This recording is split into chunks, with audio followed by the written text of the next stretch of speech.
It really was the job in Israel was the first paid. Although Wow. Rhett and I, as we had gone to university. I was a year ahead of him. I was a year older, so I had gone down to UBC my first year, and then he came down in my second year.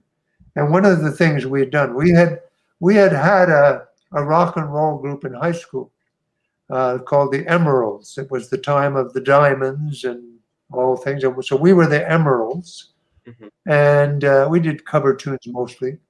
But we did a few dances and that sort of thing when I was maybe 16, 17.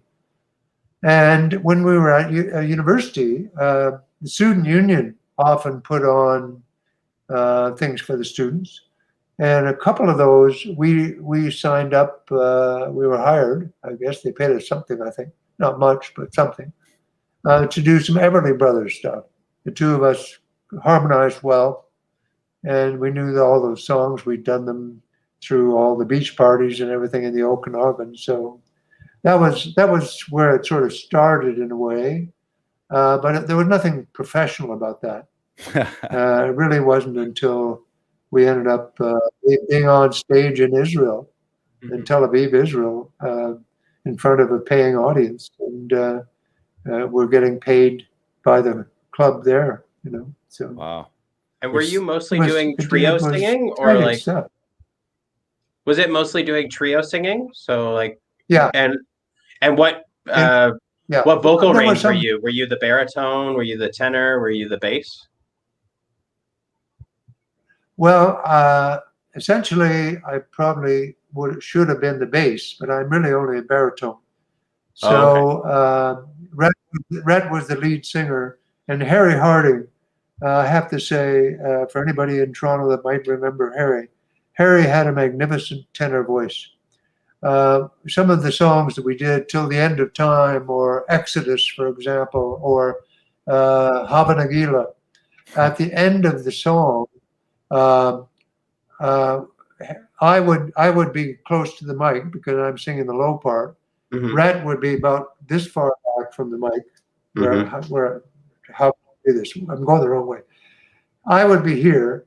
Rhett would be here. Harry would be 6 feet away. His voice just filled the room. He could Yeah. just fill the room. Powerful, powerful tenor voice.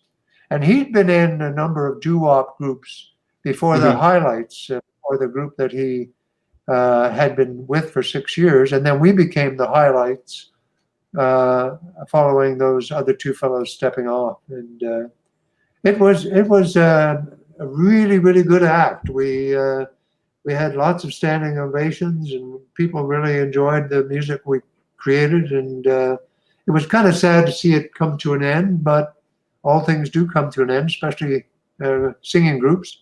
Hmm. And we all went our ways. Harry came back to Toronto. I headed for the Okanagan, BC, and Rhett headed for Nashville. And he stayed there for about 15, 16 years and is now down in Orlando.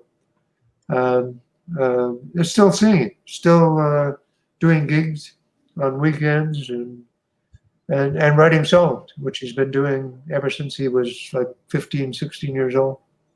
Nice. Nice. Was it all original songs as well?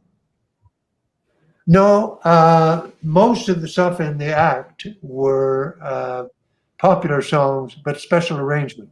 Oh, okay. So we did a song called Hava Nagila, which Hava Nagila Hava.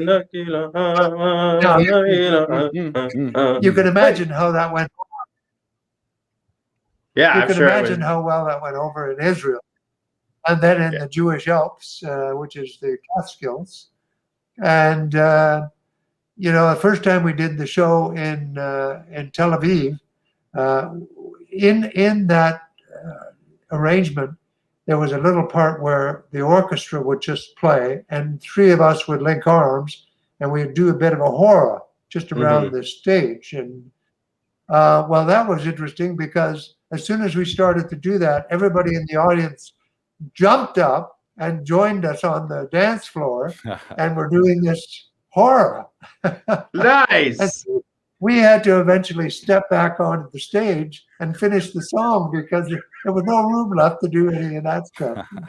But that was a really good example of how good the arrangements were that we had and how they really caught people. You know, we did things like 76 Trombones, which is a big show tune at that point. Oh yeah, huge song. So The End of Time was actually a hit that Perry Como had, I think. But the Highlights had also recorded a version of it. And we sang that as a big ballad. Canadian Sunset was our opener. Since we were all of us were about 6'1" or 2.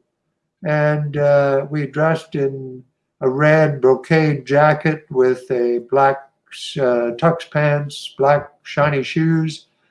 And, you know, when we came on stage, I mean, the three of us, two of us were blondes and Harry was dark hair, but we were three young, good-looking guys kind of thing. And there were a couple of places where we ended up having some panties thrown on the stage.